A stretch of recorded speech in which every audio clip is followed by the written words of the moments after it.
जय हिंद दोस्तों, स्वागत है आप सभी का आज के इस वीडियो में। आज है 13 जनवरी। तो चलिए आज का न्यूज़पेपर कवर करते हैं 10 मिनट में। तो सबसे पहले तो एमएम अकेडमी ऐप डाउनलोड जरूर कीजिए। यहाँ पर आपको वेरियस कोर्सेज देखने को मिलते हैं यूपीएससी और बाकी स्टेट पीएससी से रिलेटेड। तो जीएस 1, 2, 3, 4 सभी कोर्सेज अवेलेबल है। हाईएस्ट क्वालिटी कंटेंट है लोएस्ट प्राइसेस पर। तो डाउनलोड कीजिए एम अकेडमी ऐप और वीडियोज़ को एंजॉय कीजिए।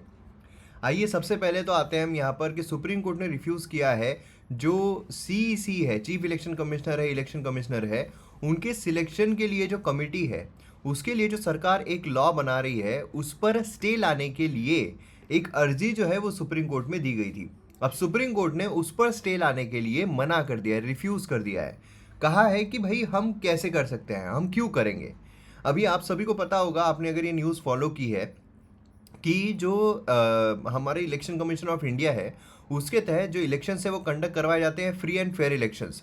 अब वो जो इलेक्शन कंडक्ट करवाते हैं उसमें हमें चीफ इलेक्शन कमिश्नर एंड बाकी 2 इलेक्शन कमिश्नर्स देखने को मिलते हैं। अब यहाँ पर जो अपॉइंटमेंट है उस सिलसिले में सुप्रीम कोर्ट ने कहा था कि भाई ये जो अपॉइंटमेंट है ये प्रेसिडेंट करते हैं, है ना, प्रेसिडेंट के ही द्वारा की जाती है। और प्रेसिडेंट जो है वो एक्ट करते हैं on the aid and advice of council of ministers, मतलब बेसिकली कौन, प्राइम मिनिस्टर।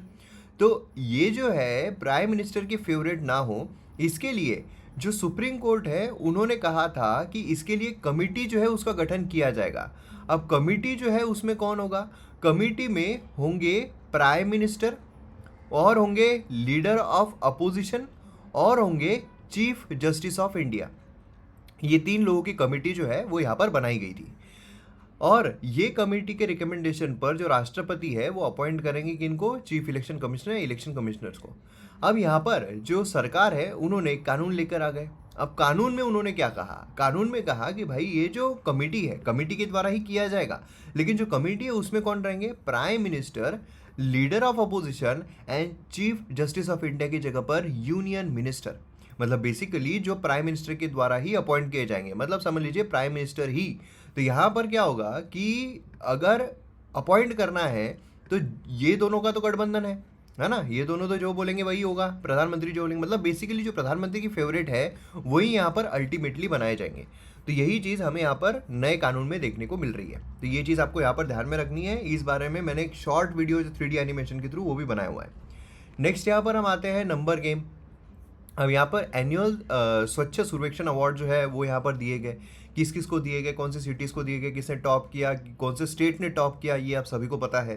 तो बेसिकली यहाँ पर इंदौर जो है मध्य प्रदेश में, उसने फिर से यहाँ पर क्लीन सिटी के रूप में यहाँ पर 7th कंसेक्यूटिव ईयर में टॉप किया है। वही अगर हम स्टेट की बात करते हैं तो महाराष्ट्र जो है उस राज्य ने यहाँ पर टॉप किया, दूसरा मध्य प्रदेश आता है ना। अब यहाँ पर अगर आप देखोगे तो इंदौर का कंसिस्टेंटली एक्सीलेंस यहाँ पर रहा है, उसने रिमार्केबल अपनी जो जर्नी है वो यहाँ पर शोकेस की है। Joint honour for Indore and Surat, यहाँ पर सिर्फ इंदौर ही आया है क्या, जी नहीं, यहाँ पर इंदौर के साथ सूरत जो है उसने भी टॉप स्पॉट लिया है गुजरात का। बोथ सिटी है डेमोन्स्ट्रेटेड इंप्रेसिव सैनिटेशन एफर्ट्स, यहाँ पर काफ़ी ज़बरदस्त तरीके का रहा है। टॉप सिटी यहाँ पर स्टैग्नेशन डिस्पाइट सम वॉलेटिलिटी इन रैंकिंग, यहाँ पर पैटर्न जो है स्टैग्नेशन रहा है हायर लेवल पर, जैसे कि भोपाल, सूरत, इंदौर, विशाखापट्टनम कंसिस्टेंटली यहाँ पर टॉप पोजीशन सिक्योर कर रहे हैं। दूसरे सिटीज़ जो है वो नहीं आ पा रहे हैं। अब यहाँ पर अगर आप देखोगे तो जो ओवर एम्फेसिस है टॉप परफॉर्मर्स, सर्वे फोकस करता है कंसिस्टेंटली टॉप परफॉर्मिंग सिटीज़ यहाँ पर अपना अटेंशन डाइवर्ट कर सकते हैं एड्रेसिंग द अंडरलाइंग फैक्टर जो हिंडर करते हैं overall implement sanitation across the country. ठीक है, ये चीज़ यहाँ पर बात की जा रही है। बेसिकली यहाँ पर क्या है, सर्वे जो है वो क्रिटिसिज्म फेस कर रहा है। क्यों फेस कर रहा है क्रिटिसिज्म, क्योंकि यहाँ पर जैसे cleanest Ganga town, cleanest containment town, यहाँ पर क्वेश्चन आ रहे हैं कि भाई exclusion of other important river system जैसे कावेरी, नर्मदा, कि भाई तुम एक ही रिवर के ऊपर यहाँ पर क्लीनेस्ट जो है वो यहाँ पर बम्बार्डिंग कर रहे हो तो बाकी रिवर की तरफ कोई ध्यान नहीं देगा, है ना, बाकी रिवर की तरफ सब कचरा जो है वो फेंका जाएगा। तो ये यहाँ पर प्रपोजल जो है रिटायरिंग कंसिस्टेंट टॉपर्स।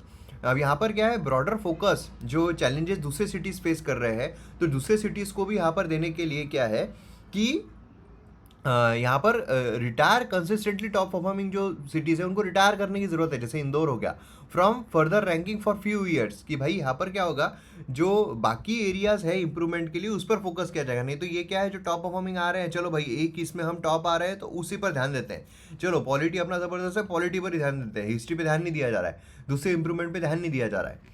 तो गवर्नमेंट इंटरवेंशन आर्टिकल यहाँ पर कंक्लूड करता है कि भाई यहाँ पर गवर्नमेंट ने एफर्ट्स लेने चाहिए, इंटरवीन करना चाहिए, जिससे कि जो स्वच्छ सर्वेक्षण अवार्ड है ना, वो मेयर नंबर गेम ना रहे, बाकी भी प्लेटफॉर्म्स में यहाँ पर उनका जो इम्प्रूवमेंट है वो होनी चाहिए। तो ये चीज़ यहाँ पर हो रही है। दूसरा है case diary for Indian police. Basically क्या है, 3 डे कॉन्फ्रेंस जयपुर में देखने को मिली। कॉन्फ्रेंस जो हेल्ड की गई जयपुर में पुलिस ऑफिसर्स के लिए at the director general of police level, जहाँ कंटेम्प्रेरी इश्यूज जो है इंफॉर्मेशन टेक्नोलॉजी से रिलेटेड उस पर फोकस किया गया, जहाँ पर लर्निंग अपॉर्चुनिटीज ये सब कुछ ही। प्राइम मिनिस्टर का एड्रेस, प्राइम मिनिस्टर ने एड्रेस किया कॉन्फ्रेंस में, और जो ग्रोइंग इंपॉर्टेंस है law enforcement in India, high stake involve in efficient policing, उस पर यहाँ पर चर्चाएं की गई। पुलिस ट्रस्ट डिफिसिट मेन सबसे इंपॉर्टेंट है कि भाई गवर्नमेंट यहाँ पर एफिशिएंट पुलिसिंग की यहाँ पर एम्फेसिस कर रही है, लेकिन मेन है ट्रस्ट डिफिसिट। लोगों को ट्रस्ट ही डेवलप नहीं होता है, लोग जो पुलिस है उसको गलत निगाहों से ही देखते हैं, गलत तरीकों से ही देखते हैं, और ये है कि भाई पुलिस किसी भी तरीके से पब्लिक को फंसा सकती है, यही तरीके से देखा जाता है। पुलिस की इमेज जो है वो डिस्क्राइब की गई है एज एमिजमल। मेनी सिटीजन्स यहाँ पर रिलेक्टेंट रहते हैं कि भाई पुलिस स्टेशन जाकर अगर हम करेंगे तो और ज़्यादा हमारे ऊपर मेंटल डिस्ट्रेस होता जाएगा। Then guardian organisation deficiency article यहाँ पर बोलता है कि भाई गार्डियन ऑर्गेनाइजेशन जो है वो पुअरेस्ट कम्युनिटी के पास जा ही नहीं पाते हैं। मतलब बेसिकली क्या है, जिनको न्याय मिलना चाहिए उनको न्याय नहीं मिल पाता है। फेडरल रिलेशन जो उसमें कॉम्प्लेक्सिटी आती है कि भाई यहाँ पर जो अलग अलग स्टेट्स है उनके बीच में जो यहाँ पर कॉन्फ्लिक्ट चलता रहता है, उसमें भी यहाँ पर जो है वो पीसते रहते हैं। एनफोर्समेंट डायरेक्टरेट का रोल आ जाता है कि भाई यहाँ पर जो रोल है एनफोर्समेंट डायरेक्टरेट का, उसके इम्प्लीकेशन का फेडरल गवर्नेंस के लिए उसको भी थोड़ा कंट्रोल में लाना चाहिए। नहीं तो पुलिस साथ नहीं दे रही है, चलो ईडी लगा दो सेंटर की तरफ से। टेक्नोलॉजिकल एडवांसमेंट, यहाँ पर फोर्सेस जो है उसने टेक्नोलॉजिकल एडवांसमेंट यहाँ पर करनी चाहिए। आईपीएस डोमिनेंस, यहाँ पर कंसंट्रेशन जो है attention of glory on IPS officers, ये क्रिटिसाइज किया जा रहा है कि भाई क्या है कि सब कुछ यहाँ पर मेन पॉपुलरिटी ज़्यादा हो रही है। बेसिकली अगर आप देखोगे आईपीएस आईएएस है ना, मतलब बेसिकली अब तो वो व्लॉगर बन गए हैं। तो नॉलेज एंड इंटीग्रिटी की बहुत ज़्यादा जरूरत है। आर्टिकल एड्रेस करता है importance of knowledge, integrity and genuine empathy जो है कॉमन मैन के लिए। एंड पॉलिटिसाइजेशन ऑफ पुलिस, ये तो भैया होता ही रहेगा, कितना भी तुम करोगे, बहुत अच्छी तरीके से लिख लो चीज़ें यहाँ पर, लेकिन वो होता ही रहेगा। तो इस तरीके से आज का हमारा न्यूज़पेपर देखने को मिला। सैटरडे इसलिए ज़्यादा आर्टिकल्स नहीं है, तो वीडियो शेयर जरूर कीजिए। मिलते हैं अगली वीडियो में। जय हिंद।